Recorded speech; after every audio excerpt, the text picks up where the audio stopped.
Pues bienvenidos a un capítulo nuevo de The Outliers. Seguimos hablando del ecosistema de emprendimiento en salud y hoy tenemos un panel increíble de gente que lleva trabajando en el ecosistema desde hace muchos años, inclusive a nivel regional, haciendo cosas y esfuerzos súper importantes. Ahorita nos van a platicar Adriana Vallejo, uno de los precursores del ecosistema y alguien que ha empujado sobre todo en últimas fechas el tema de la salud digital. Está con nosotros también Luis Fernández, un emprendedor incansable que además tiene procesos súper interesantes con organismos internacionales. Y por supuesto, Pati Mora, una de las personas que ha empujado este ecosistema desde hace muchos años con una trayectoria increíble. Bienvenidos. Y Gracias, queremos Pedro, es un gusto. platicar del ecosistema de emprendimiento en salud, en esta ocasión sobre todo hablando de tech-enabled startups, estas startups que tienen un componente digital súper importante y que a diferencia de otros emprendimientos en salud tienen una escalabilidad tremenda. Me encantaría, Luis, tú que entiendes muy bien esto, tú que llevas en esto, platícanos un poco de qué has hecho y cómo ves esa oportunidad para las startups digitales en el sector salud en la región y el impacto que pueden tener a nivel global, por favor. Claro, gracias Pedro y un gusto estar aquí compartiendo con Pati y con Adriana. Es un gusto saludarles también a quienes nos escuchan, nos ven. Y pues bueno, les platico, nosotros en Think, pues realmente fue una solución a un problema que teníamos en su momento. Fue, digámoslo así, un ejemplo de intrapreneurship, me gusta llamarlo. Y pues básicamente lo que hicimos fue desarrollar una plataforma para solucionar un problema que teníamos, ¿no? Y esa plataforma lo que hace es enfocarse en la gestión del mantenimiento de herramientas muy importantes que utilizan los médicos, enfermeros, profesionales en primeros auxilios, que son los equipos médicos, como las máquinas de anestesia, los monitores de signos vitales, bombas de infusión, etcétera. Y, o sea, puede sonar muy básico e inclusive hasta tonto, pero hace algunos años, cuando nos arrasó el H1N1, nuestro gobierno por ahí andaba preguntándose cuántos equipos médicos había para atender la epidemia y después pandemia. Y bueno, pues un problema tan sencillo como lo es el uso del Excel para la gestión de los inventarios de equipo médico y de otros activos en organizaciones hospitalarias, aunado a una falta de estandarización en la nomenclatura de los equipos. Por ejemplo, algunos les dicen unidades de electrocirugía, al electrocauterio, al cuchillo eléctrico, a la cosa que corta y coagula, ¿no? Entonces imagínense tener las bases de datos de los inventarios de todos los hospitales de México y no saber qué hacer con ellos, ¿no? Para poder responder a la pregunta, oye, ¿con cuántos equipos contamos y en qué estado están, ¿no? Cosa curiosa, 10 años, 11 años después, en COVID-19 fue lo mismo. Entonces, estoy muy orgulloso de estar atendiendo este problema del acceso a la información y sobre todo a información clave como lo es el tema de la infraestructura y capacidad de nuestro sistema de salud. Respondiendo la pregunta, Pedro, realmente el ecosistema de salud yo creo que está en una etapa importante, porque antes, hace unos 5 o 10 años, era relativamente difícil emprender en salud por el tema regulatorio, sobre todo quienes están en temas de medical devices. Ahora sí que tratando de desarrollar tecnología por lo menos regional o mexicana, creo que es un tema que pues ya lleva mucho rezago en nuestro país y en nuestra región. No todos los países, por supuesto, hay países como Brasil que tienen muy buenas marcas de equipos, etcétera. Sin embargo, el tema de salud en emprendimiento ha sido especialmente relevante por lo último que ha pasado en COVID-19. Creo que nos dio un despertar importante en salud digital, sobre todo para darnos cuenta que los datos puede que estén, pero la información no está producida. Entonces, temas como interoperabilidad, temas como accesibilidad, temas como estandarización, temas como ciberseguridad, ahora que los hospitales están siendo secuestrados por ransomware y todo este tema, creo que ha cobrado un tema muy, muy relevante y sobre todo nos ha ayudado a los emprendedores no solamente a poder demostrar nuestra propuesta de valor de manera mucho más sencilla, sino también a conseguir capital y sobre todo también a llegar a los tomadores de decisión de manera muchísimo más sencilla. Entonces, yo veo un panorama bueno de aquí para adelante. Por supuesto, lo que puedan opinar de mis compañeras será muy bien recibido, pero creo que estamos en un muy, muy buen momento. Y Adriana, tú llevas un rato en esto, ¿no? Abriste este capítulo de Hacking Health en Monterrey y bueno, un chorro de esfuerzos que tienen que ver con emprendedores para ver cómo se puede hacer innovación en el sector. ¿Cómo has visto esta evolución de los últimos, no sé, 5 o 10 años del ecosistema, sobre todo en una vertical tan compleja como lo es el sector salud? Claro, pues primero que nada, muchas gracias por la invitación. Pues en general ha cambiado y ha evolucionado, diría que para bien. Una de las cosas que nos trajo la pandemia del lado positivo es aprender mucho que necesitamos hacer sí o sí una transformación digital en el sector salud. Y para esto todos los actores involucrados se tienen que subir a este tren que ya arrancó desde hace muchos años. Estamos en una etapa en la que, a pesar de que ciertas tecnologías existen desde hace muchos años, incluso décadas, apenas se empiezan a implementar en nuestro país. Lo vemos en las instituciones de todos los niveles, llámese desde secretarías de salud, hospitales, clínicas, empresas dedicadas al sector salud, de distribución, incluso los propio personal de salud, etcétera, todos los que están involucrados. Entonces, primero que nada es esta parte de hacer transformación digital y también una cultura alrededor del uso y el aprovechamiento de todas estas nuevas herramientas. Eso es por un lado.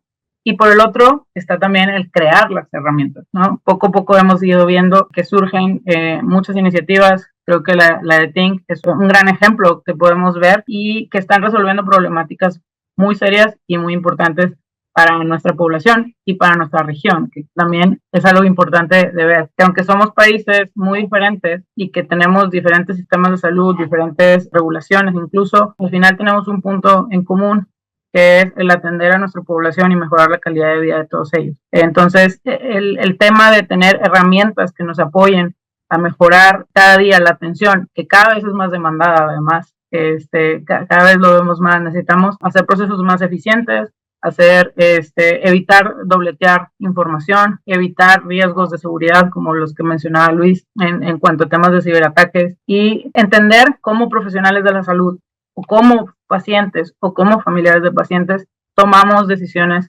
alrededor de estas herramientas. Poniendo un ejemplo, por ejemplo, si yo fuera un cardiólogo y veo un electrocardiograma, yo confío en que el electrocardiograma me está brindando un resultado en que me está indicando que está teniendo el paciente un infarto. Si no lo estuviera indicando en forma correcta, yo me iría confiada que no le voy a cambiar el tratamiento o que no lo voy a recibir en el hospital, porque en realidad no le está pasando nada, aunque el paciente o creería que tiene un ataque de pánico u otro diagnóstico que no tiene nada que ver con lo que en realidad le estaría pasando. Entonces, tan importante es que la tecnología sea una tecnología que resuelva una problemática, como que tenga una sensibilidad y especificidad bastante buena para poder confiar en ella, ¿no? Y que al final esto lo haga hacer una mejora en realidad en la calidad de vida de los pacientes. Entonces, se está trabajando. Ahora también algo que vemos y que esto sí es algo que se está tardando un poco más, es abrirle el panorama a los profesionales de la salud, a profesionales de negocios, de ingenierías, de legal u otras áreas, a que también se puedan dedicar a esto, ¿no? Estamos tan acostumbrados a decir, yo como médico voy a ser clínico, lo cual no estoy diciendo que esté mal, es perfectamente, es necesario, ¿no? Necesitamos profesionales que sean clínicos, pero también necesitamos, por ejemplo, un médico que haga ciencia de datos o un ingeniero clínico, un ingeniero, biomédico que esté desarrollando dispositivos médicos. Necesitamos de esos profesionales también, que se salgan del camino tradicional, por así decirlo, y poco a poco vemos cada vez más interés en esto. Entonces, me parece excelente que de esta evolución que está sucediendo, ver cómo el ecosistema está cambiando y tenemos desde la misma trinchera, que es el sector salud, profesionales que están desarrollando tecnología y otros profesionales que no necesariamente estaríamos viendo en un sector salud, que se están acercando a trabajar en este sector y cambiando la vida de muchas personas. Y además le das a un tema interesante porque dentro de los estudios que hemos hecho en últimas fechas nos dimos cuenta que los premios Nobel de Medicina no son médicos. Así es. Y eso se nos hizo fascinante, ¿no? Entonces, justo esa parte de cruzar conocimiento creo que crítica. Y ahí, Pati, la experiencia que tienes tú, no solamente con las distintas disciplinas, sino inclusive con distintas geografías, creo que es crítica, ¿no? Esfuerzos importantes como estos hubs de innovación que ha desarrollado el TEC de Monterrey fuera de América Latina, inclusive toda esta vinculación que lograste crear a través de la Asociación Mexicana, ¿no?, de Transferencia Tecnológica, Red OTT México. ¿Cómo ves tú todos estos contrastes de ecosistemas? Porque has tenido una vista como muy panorámica, muy interesante, de distintas geografías, pero a la vez también de distintas industrias. ¿Cómo está la situación y qué tenemos que hacer para hacer que emprender en América Latina en salud sea más fácil? Y muchas gracias, Pedro. Pues primero que nada por la invitación. Y yo me voy a remontar al tema del COVID, ahorita que lo sacaron, porque yo creo que ese es un antes y un después para todo lo que es esta industria y este ecosistema. Se reconfiguró y yo te puedo decir que nos ayudó a acelerar cosas que sabíamos que teníamos fortalezas, porque, bueno, tú ahorita estás haciendo estudios y ves cómo pues hemos ido evolucionando, el ecosistema se ha fortalecido a lo largo de los, no sé, 20 años, ¿no? En los temas de emprendimiento, tecnología, patentes, pero el generar productos que tuvieran un impacto a la salud viniendo de tecnología made in México o en Latinoamérica, es algo que siempre nos quedamos ahí, en esa partecita, sí, muchas patentes, sí, muchas publicaciones, sí, emprendimientos, pero veías que pocos realmente llegaban a tener un impacto real o masivo. Entonces, yo te digo que es un antes y un después el COVID, porque nos retó como comunidad, y yo te voy a hablar justo de esta panorámica que me preguntas de Red OTT México, Red de Transferencia P. O sea, éramos redes que ya coexistíamos y estábamos haciendo cosas, tanto en México como para América Latina, pero cuando viene el COVID, pues era un reto común para todos, ¿verdad? O sea, eso yo te lo podría destacar que pues es un reto común. Y en Nuevo León se creó una comunidad de innovación muy interesante y es allá donde empieza esta interdisciplinariedad y quizás es esta respuesta que andamos buscando. O sea, ¿por qué estos emprendedores o estas universidades que hacen tecnología no llegan a tener un impacto? Porque realmente no siempre trabajamos como en silos, investigadores con investigadores, pero no con empresas, pero no con otras comunidades de desarrollo. Y esto nos abrió la puerta, Pedro, a que estas comunidades de innovación que se crearon por esa necesidad llegaron a desarrollar en muy corto tiempo, sin necesidad de aceleradoras, de incubadoras, de método científico y demás, productos que realmente llegaron a mercado, que a ayudar a los hospitales. Hubo desarrollos de ventiladores, o sea, aquí por ejemplo en Nuevo León estamos hablando que en menos de 4 meses ya teníamos ventiladores, ya teníamos caretas, ya teníamos soluciones de detección, de monitoreo de aire, de monitoreo de aguas residuales. Pudimos inventariar tan solo en Nuevo León más de 30 tecnologías desarrolladas. No todas podían llegar al mercado por los temas regulatorios y luego hicimos convocatorias a nivel Latinoamérica para poder, y también estaban igual, o sea, teníamos soluciones, pero identificamos cosas y ahí es a donde va pues quizás a lo mejor mi primera conclusión. De todo lo que identificamos, pues se requería financiamiento, se requerían partners para seguir haciendo el desarrollo tecnológico, partners comerciales. Entonces eran como que las 4 cosas que más requerían. Y quizás eso nos dio también como consecuencia posterior al COVID de empezar a diseñar programas que aportaran en esos 4 temas, que es a donde veíamos que se atoraban más los proyectos, la parte financiera, la parte de identificación de alianzas más comerciales, más para manufactura. Y es común, o sea, el reto que te comento, o sea, de lo que nos pasa tanto en México como en Brasil, como en Chile, como en donde tú quieras, se atoraban en los mismos temas. ¿Por qué? Porque quizá también nuestra estructura de apoyos gubernamentales y los ecosistemas son más inmaduros, y entonces el poder conectar con estos socios, estos partners comerciales, tecnológicos, de desarrollo es más complicado, pero curiosamente el COVID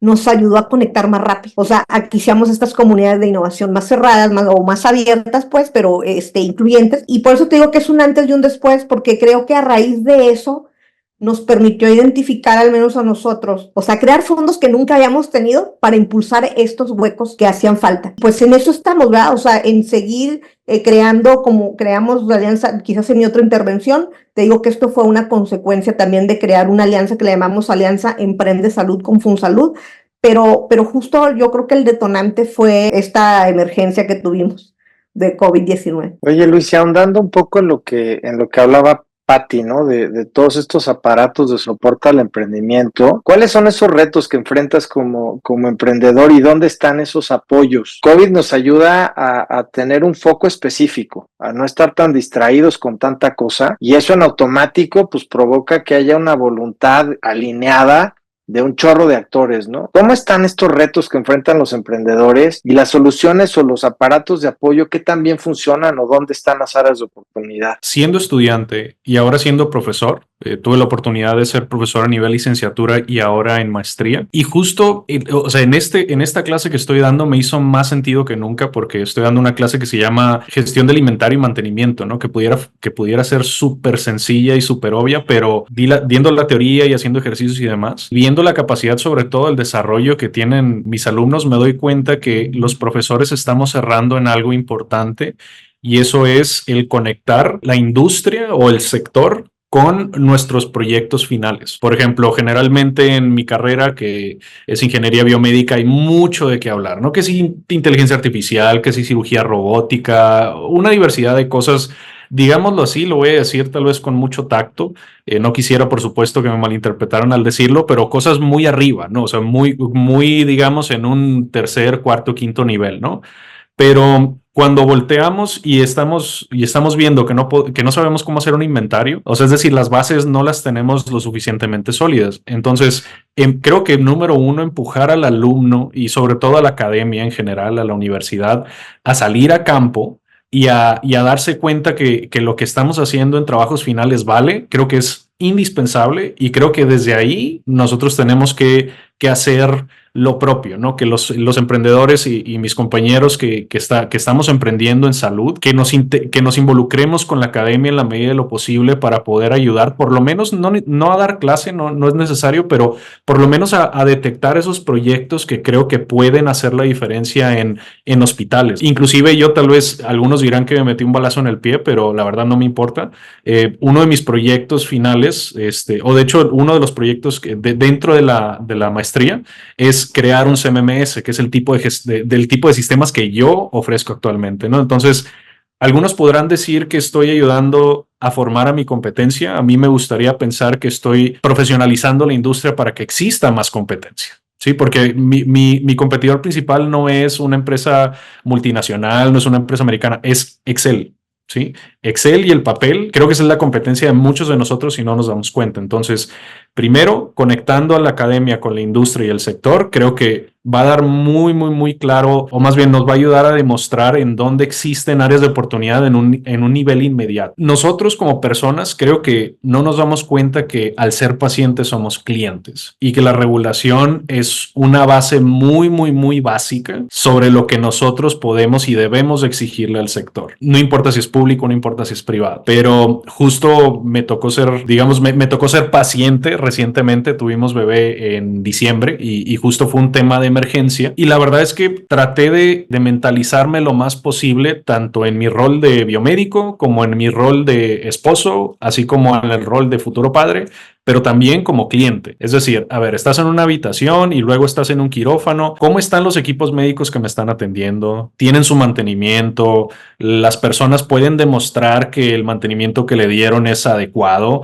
Etcétera. Entonces, esto me hizo reflexionar bastante en cómo muchas personas, por lo menos en mi rubro, damos por un hecho que la tecnología y la infraestructura son seguras cuando no lo es o no lo son. Y muchas veces nos toca como buenos mexicanos, y me duele decirlo, pero quejarnos y no hacer nada. Entonces, una de las cuestiones, y de hecho aprovecho para hacer el entre comillas comercial o invitación, es animémonos cuando vayamos a consulta a preguntarle a los doctores que nos están atendiendo si los equipos que están utilizando cuentan con mantenimiento preventivo vigente. Digo, además está legislado, la NOM 016 lo establece, ¿no? Entonces, muchas veces como paciente no nos damos cuenta que no nomás del médico o del profesional de la salud podemos desconfiar, entre comillas, y con todo respeto, sino que pues asumimos que las herramientas que están usando están buenas, ¿no? Entonces, nos hace falta tomarnos y ponernos el rol, tomar más en serio y ponernos en ese rol de consumidor o de cliente, ¿no? No importa si es público o privado, reitero, porque en público también del otro lado podemos hacer un levantamiento del estado actual de la tecnología médica en Secretaría de Salud, en el IMSS o en cualquier dependencia y nos vamos a dar cuenta del nivel de calidad que estamos nosotros recibiendo en cuestiones de atención a la salud, ¿no? Igual con las vacunas, ¿no? Si están vigentes o si no, muchas ni nos fijamos, ¿no? En la caducidad de una vacuna que nos ponemos y asumimos que porque le están poniendo ahí una jeringa a esto y nos la ponen, pues es segura, cuando realmente creo que sería muy importante ponernos en ese, o ponernos esa cachucha, ¿no? De consumidores o de clientes. Y por último, creo que también el tema de capital, como bien lo comentaste ahorita, Pedro, es un tema que a mí en lo muy personal me tiene preocupado porque estamos compitiendo los de emprendimiento en salud con industrias y áreas que están muchísimo más avanzadas en cuestiones de levantamiento de capital y todo esto, pero no solamente eso, sino que hacen más sentido a las personas. Es decir, creo que nosotros vamos talando hierba, o sea, vamos cortando hierba y poniendo el camino para los que vienen, espero muy pronto, pero creo que el inversionista también tiene que encontrar alguna manera en la que le puede interesar el sector salud, o bien nosotros, por supuesto, también jugar un rol ahí, ¿no? Explicarles que no todos son medical devices y que no todo tarda 10 años en dar un ROI, explicarles bien que también ellos son pacientes y que adolecen pagando muchísimo dinero en los hospitales a los que vamos porque hay una deficiencia de infraestructura local, entre algunas cosas. Entonces, creo que estamos ahí, estamos en muy buen momento porque, reitero, como bien lo hemos comentado, han sucedido cosas en los últimos 10 años que han alimentado este hype. Entonces, esperemos que eso derive en cuestiones muy buenas. Oye, y Pati, ¿cómo ven todo este ecosistema de fondeo que se va desarrollando poco a poco en la región? La alianza que firmamos con Emprende Salud tiene que ver, porque no todo tiene que ver con el dinero. Nos dimos cuenta que el dinero es obviamente importante para cualquier emprendedor, pero las relaciones cobran, o sea, las relaciones, el que conozcas gente y que te abra una puerta para poder avanzar, mejor que tener un fondo. Y Alianza Emprende Salud, específicamente para el tema de salud, cuando veíamos todos los proyectos COVID, a mí me tocaba pues entrevistar, oye, ¿qué necesitan? Y era esta desesperación de ver por qué no podíamos llegar los proyectos, ¿no? Veíamos que el tocar esas puertas se hacía muy difícil o que nos las abrieran. Por un lado la falta de dinero y por otro lado la falta de credibilidad o de confianza en los sistemas de salud que también son muy tradicionales, obviamente muy cerrados, hay muchas regulaciones. Entonces creemos que el crear mecanismos, sobre todo para el sector salud, ahí se vuelve bien crítico.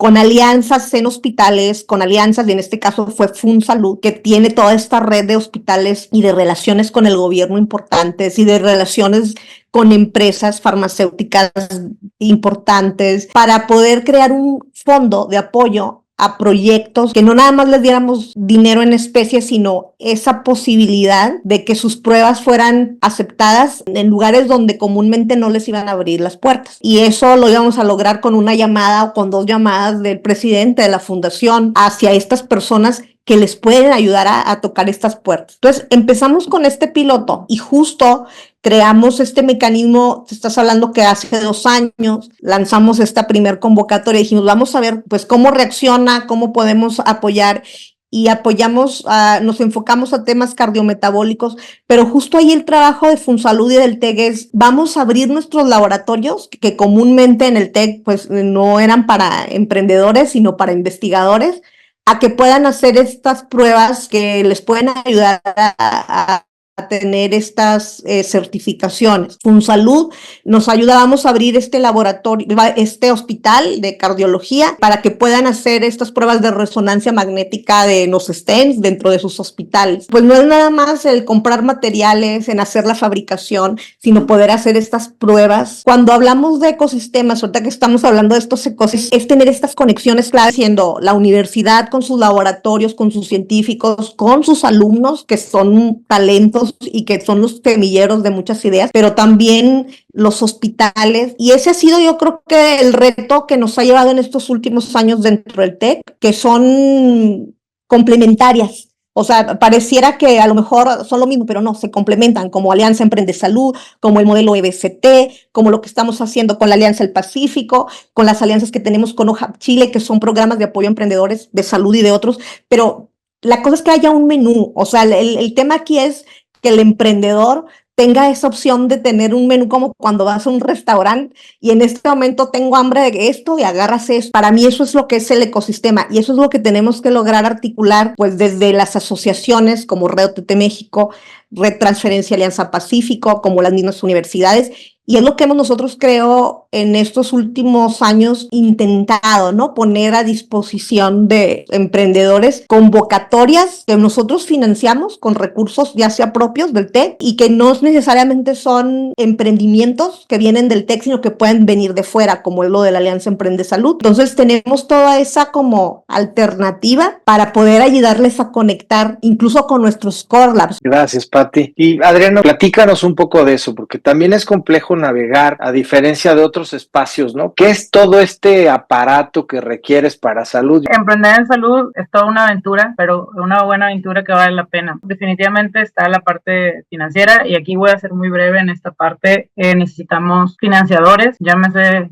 públicos o privados, que estén sensibilizados al sector salud, que entiendan los tiempos, que entiendan la complejidad, la regulación, impacto en que realmente va a crear esta tecnología, que sea que estén financiando. Esto no se da de la noche a la mañana, pero el que haya emprendedores ya exitosos, casos de éxito, como bien lo mencionábamos ahorita, nos ayuda a generar una base y un ejemplo del tiempo y los esfuerzos que tuvieron que hacer para poder llegar a donde están. Te habla de, es una gran tecnología que está desarrollando, pero a lo que voy es esta parte te desilusiona, ¿no? A veces dices, estamos haciendo una gran cantidad de esfuerzos y no avanzamos porque no hay financiadores. Por el otro lado, es todo un ecosistema. En donde más se atoran los emprendedores es en la etapa de validación clínica y comercial. Hoy ya existe en México toda una red de infraestructura, de centros de investigación, de comités de ética en investigación, de una autoridad que está muy sensibilizada a protocolos de investigación. Cuando hablamos de crear desde nuestra trinchera, desde nuestro país, cuando es una startup, no es una empresa ni siquiera a veces mediana, cuenta y dosifica cada peso o dólar que recibe, el ecosistema no está creado para eso. Hace poco, junto con algunos aliados, creamos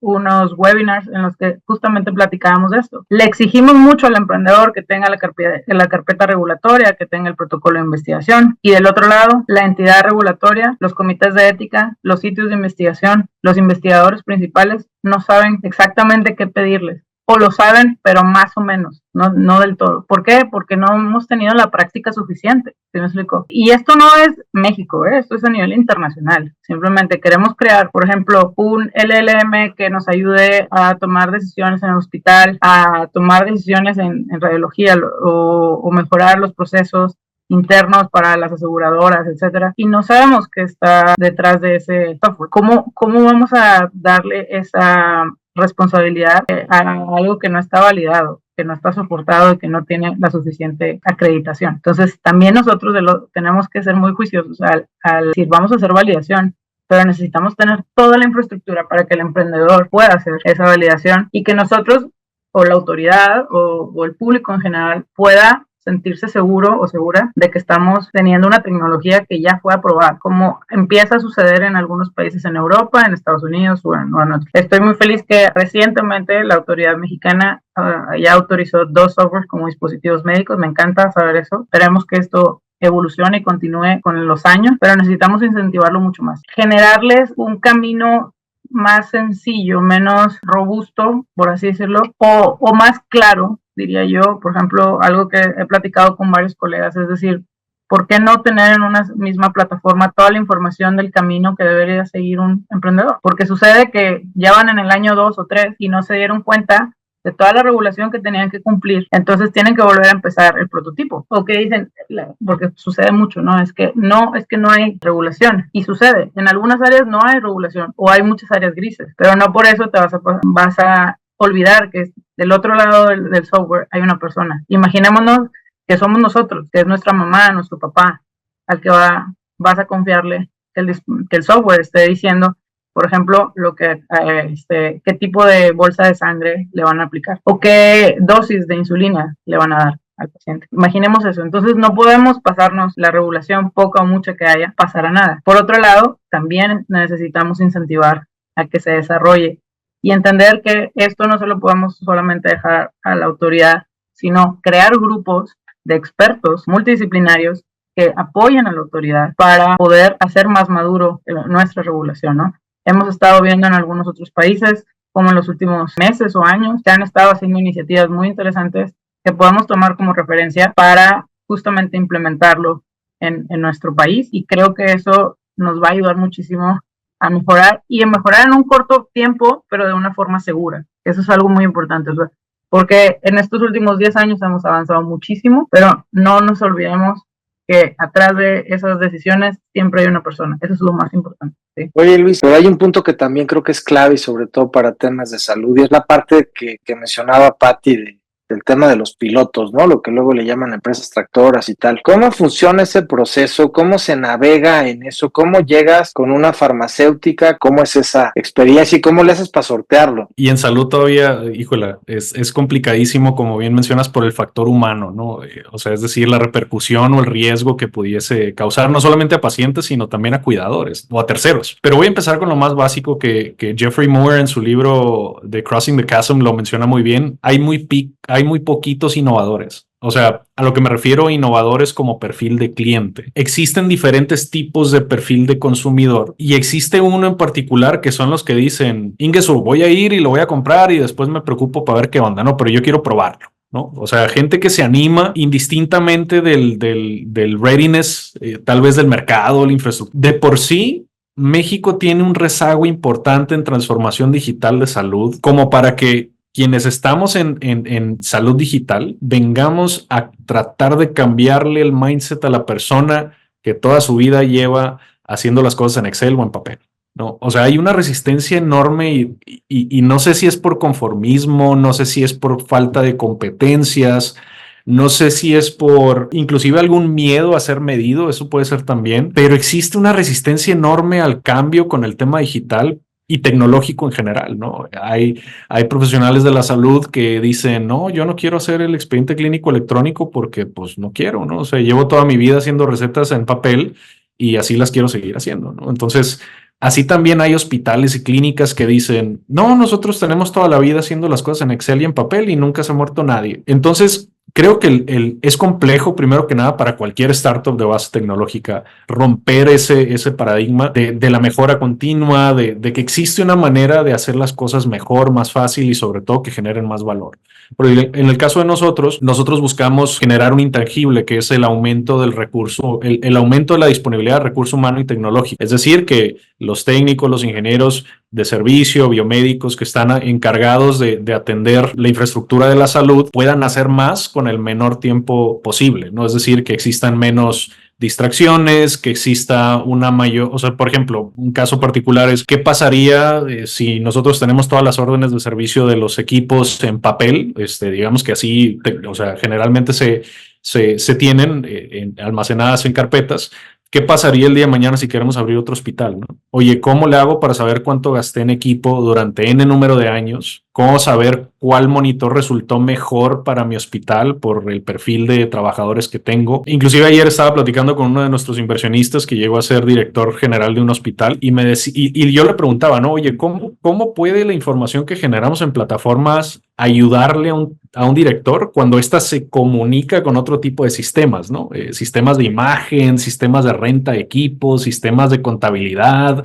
Entonces, vencer eso y encontrar a los innovadores es bien complicado, pero es posible. Es cuestión de tener mucha perseverancia, de manifestar que estamos locos, o sea, ni modo. O sea, mucha gente nos va a cerrar la puerta en la cara cuando vayamos y le digamos, oye, me interesa estandarizar tu inventario de equipos médicos, me das chance de hacer una prueba o me das chance de hacer un pilotaje pagado, etcétera, ¿no? En gobierno, por lo menos en nosotros, a lo que nos dedicamos en temas de inventario digital y el mantenimiento y todo este tema, es bien complicado lograr que gobierno diga, ok, me voy a aventar el tema de transformación digital por una cuestión de intereses, ¿no? O sea, también existe mucha corrupción en hospitales en donde el compadre de la comadre del amigo del primo tiene un negocio y ese negocio es de comida, pero porque un primo está en el hospital fulano de tal, ahora ya vende equipo médico, ¿sí me explico? Entonces, también que salgan a la luz estos trapitos es bien complicado. A mí me lo dijo un secretario de salud, oye, tu plataforma está padrísima, pero implementarla ahorita es complejo, ¿no? O sea, no me voy a aventar lo que ya mis sucesores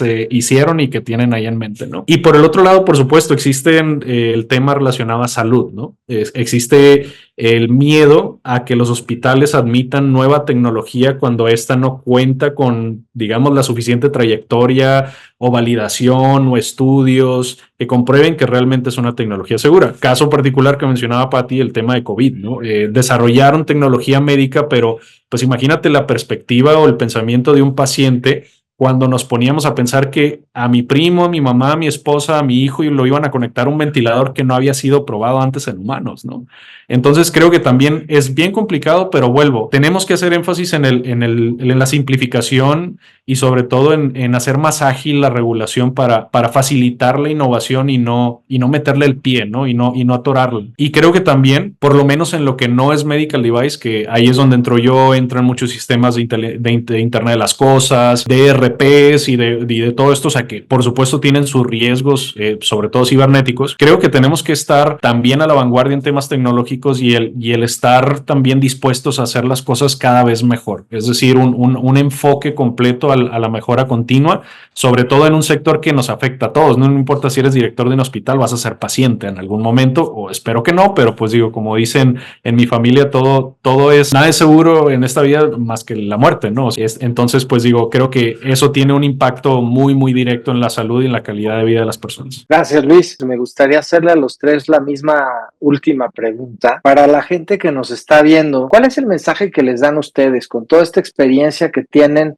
desde su propia trinchera, con su propia óptica? ¿Qué debiera de suceder en estos próximos años para que podamos poner al emprendimiento en sector salud de la región en alto? Pues yo soy optimista con el cambio, creo que, creo que así lo debemos de ver porque todo cambio es oportunidad y a mí me entusiasma que al menos el gobierno de México, el CONACYT lo está haciendo ya como una secretaría, o sea, el que lo ponga a ese nivel, una secretaría de investigación, innovación, creo que le deberá de ser mejor que lo que teníamos antes, de eso estoy segura y espero que sí sea así, porque sí tuvimos un rezago muy importante en temas de ciencia y emprendimiento todo el sexenio pasado. Me entusiasma el nearshoring porque creo que la gran oportunidad va a estar pues para la manufactura definitivamente, pero también para el sector salud, para todo lo que es la manufactura de dispositivos biomédicos, porque lo más seguro el tema de la salud siempre va a ser una prioridad para cualquier país, ¿verdad? Y por lo tanto, el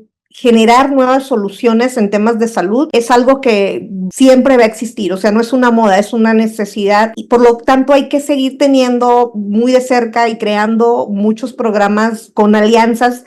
En el caso, por ejemplo, con los chinos, pues digo, muchos de los temas de manufactura de dispositivos médicos, incluso vacunas vienen de China, de manufactura viene de China, entonces es una gran oportunidad también para identificar estas alianzas y crear mejores programas. Ahora, creo yo que al menos nosotros desde la universidad nos hemos ido preparando y creo que estamos listos en el tema de infraestructura y de capacidades de talento. Nosotros tenemos en estos últimos 4 años, o sea, este sexenio, vamos a decir, nos preparamos a crear institutos dedicados solo a la salud, como el Instituto de Obesidad, los Core Labs que te comentaba, que son laboratorios que ya estaban, pero que se agruparon para dar servicios a emprendedores e industria. Creamos fondos de apoyo que son, bueno, no son de inversión, sino más bien son de apoyo en servicios de especie y nos falta ese paso, el crear estos fondos de inversión con los family offices. Estamos creando un venture builder también, o sea, y entonces, por eso te digo que creo yo soy optimista eso,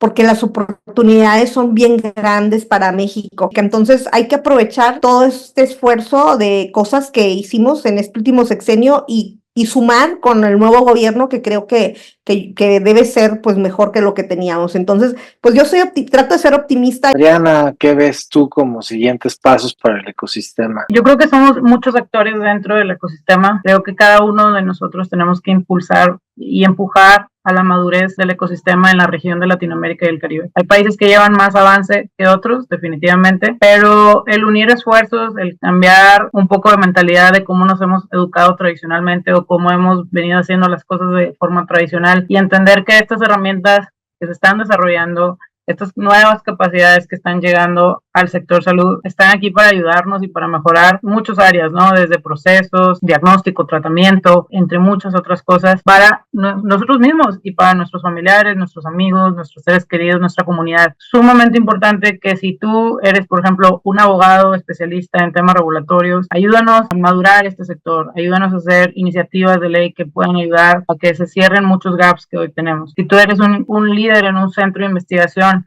ayúdanos a generar todo un camino para que muchos emprendedores lleguen y validen la tecnología en donde tú estás. Si tú eres un fondo de inversión, ayúdanos a buscar iniciativas, proyectos prometedores y a financiarlos aún en etapas muy tempranas. Y así sucesivamente, desde tu trinchera a madurar este ecosistema que necesitamos mucho. Y estos 6 años que siguen, o estos 4 años, dependiendo del país, se vienen muy interesantes. Hay muchas cosas por hacer y necesitamos avanzar todos juntos. Adelante, Luis. Bueno, para temas de profesores, creo que el profesorado y la universidad en general tienen un rol muy importante. Ellos son, digamos, los semilleros de la innovación y del emprendimiento. Pues me hace fabuloso lo que está haciendo el TEC en relación a esto. Desde hace rato traen el eslogan del gen emprendedor, de realmente validar la teoría con la práctica y producir valor y encontrarle sentido a ello. Entonces, admiro mucho eso. Muchas felicidades de antemano. Espero que muchas otras universidades puedan unirse a este tema de validar efectivamente lo que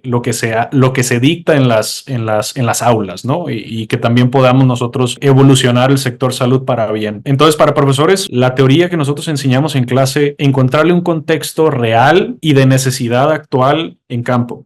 Es decir, para efectos de proyectos finales, tratemos de identificar problemáticas que a través del contenido del curso, de la materia, pues realmente puedan resolverlos y atenderlos, ¿no? Es un ejemplo.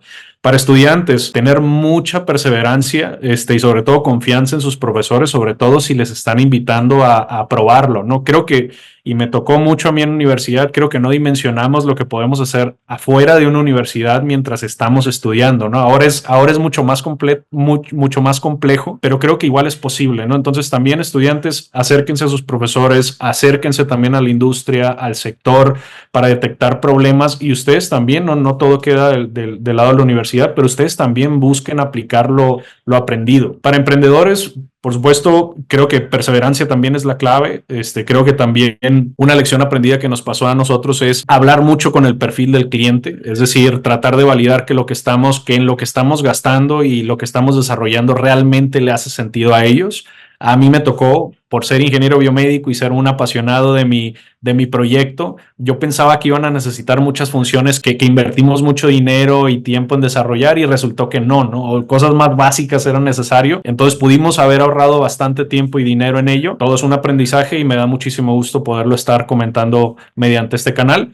Creo que eso es interesantísimo, ¿no? Para el inversionista, y espero que no me lo tomen a mal, pero también pediría mucha coherencia, ¿no? El perfil del inversionista. O sea, no todo es invertirle o meterle dinero al trending topic, ¿no? O sea, antes era la banca, ahorita es el tema de inteligencia artificial, y si en el pitch no dice inteligencia artificial no lo escucho. O sea, la verdad es que, creo que el tema de due diligence es muchísimo más importante que cualquier otra tecnología, ¿no? O sea, y sobre todo en países como México. Y no soy inversionista, pero soy emprendedor que actualmente tiene tracción, tiene clientes reales, no nomás en México y en otros países, y sorpresivamente estoy batallando bastante para levantar capital. También creo que más coherencia en el proceso de análisis vale mucho la pena, y también el sentido de empatía y tal vez de consumidor en el sector salud, creo que la verdad ayudaría bastante, ¿no? Mi humilde opinión, por supuesto, ¿no? Espero que no sea malinterpretado, por supuesto. Por último, 2 perfiles, creo que legisladores, espero que este nuevo gobierno, que lleva la palabra transformación en el nombre casi de su partido, transforme para bien la salud de México. Estamos muy rezagados en términos de salud digital. No es tan difícil, honestamente. El tema de los inventarios se soluciona relativamente rápido. El tema de la nomenclatura se soluciona relativamente rápido. El tema de la interoperabilidad también, pero muchas personas no quieren eso. Entonces creo que si le ponemos atención, pues a final de cuentas la tecnología es una herramienta. Entonces esta herramienta que se llama tecnología hay que usarla, hay que poner en buen uso, en buenas manos, y sobre todo hablar con países como Chile. Chile, tiene este programa al que fuimos beneficiados hace algunos años que se llama Startup Chile. A nosotros literalmente nos regaló el gobierno chileno $80,000 sin necesidad de comprobar ni vender absolutamente nada en el país. O sea, le están apostando enormemente la innovación a través de programas como Startup Chile y la verdad, soñaría el día en el que México pudiera hacer eso, hacer una convocatoria internacional, invitar a 70 emprendedores, o sea, y facilitar la innovación. Y por último, pacientes. Hay que exigir. No porque no esté regulado quiere decir que no tengamos que exigir. A final de cuentas es nuestra vida. Hay que ser conscientes, hay que ser pacientes preocupados, pacientes impacientes, sobre todo si queremos nosotros un lugar mejor. Pues muchas gracias a los tres, gracias Adriana, gracias Pati, gracias Luis. Queridísimos amigos, los respeto enormemente y gracias por estar empujando tanto porque las cosas se den en el ecosistema de salud y por trabajar tanto por la región.